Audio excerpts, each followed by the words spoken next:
Donald Trump and Giorgia Meloni talked up the chances of a trade deal between the U.S. and Europe as the Italian Prime Minister visited Washington.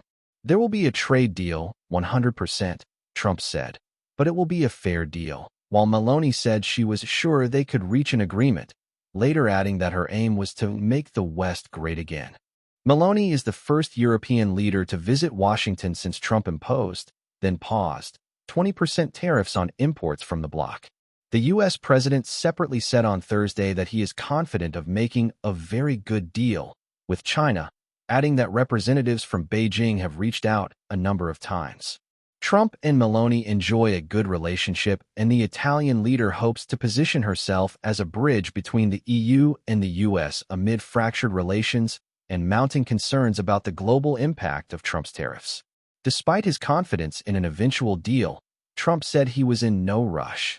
Everybody wants to make a deal, and if they don't want to make a deal, we'll make the deal for them, he said, adding that he expects to cut deals with every country over the next 3 to 4 weeks. Trump also suggested that he was reluctant to further raise tariffs on China, which currently stand at 145%. I may not want to go higher. I may want to go to less because you want people to buy, and at a certain point, people aren't going to buy, he told reporters at the White House. At a press conference on Thursday following Trump's and Meloni's conversation, the leaders said they had discussed defense spending, immigration, and tariffs. The atmosphere in the Oval Office appeared relaxed and good-natured, similar to the reception UK Prime Minister Keir Starmer received during his visit to the White House in February. However, Meloni's aides had described the visit as a commercial peace mission following Trump's decision to impose a 10% baseline tariff on almost all foreign imports to the U.S. He has strongly criticized the European Union on trade, claiming it was formed to screw the United States. A 20% retaliatory tariff on the EU has been temporarily suspended until July. Meloni previously called the tariffs absolutely wrong and said they would end up damaging the EU as much as the U.S. While she didn't score any tangible wins on tariffs during the meeting, she did convince Trump to accept an invitation to visit Rome, which she said would be an occasion for him to meet other European leaders. Given the fraught relations between the EU and the U.S., Meloni will likely chalk that up as a significant win, particularly if Trump agrees to meet the president of the European Commission, Ursula von der Leyen, during the visit. Meloni will return to Europe with stronger credentials as the so-called Trump whisperer, something that will be reinforced when she meets U.S. Vice President J.D. Vance in Rome tomorrow. The Italian leader was careful to praise Trump and align herself with the U.S. president's viewpoints. In her statement following the meeting, she criticized woke ideology and championed the war against illegal migration. "The goal for me is to make the West great again, and I think we can do it together," she added. She also seized the opportunity to tout the work of her own government.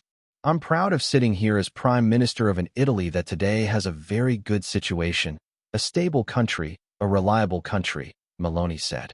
She noted that her government had brought inflation down and improved employment, before gesturing towards Trump and adding with a broad smile, "Forgive me if I promote my country, but you're a businessman and you understand me."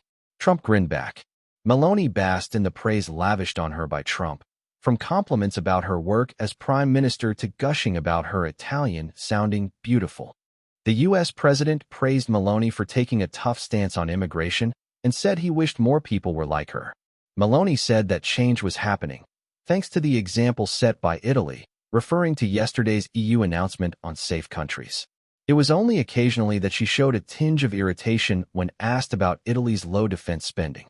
Meloni said that she expects Italy to announce at the next NATO meeting in June that her country would be able to meet the alliance's requirement that each member nation spends 2% of GDP on defense.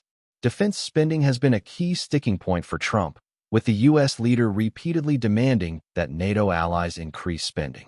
Italy is one of 8 countries that currently does not meet the 2% threshold, spending 1.49% on defense. Italian opposition leader Carlo Calenda said there had been 2 very positive outcomes from the visit. That Meloni stayed on track on Ukraine and managed to convince Trump to meet EU figures in Italy.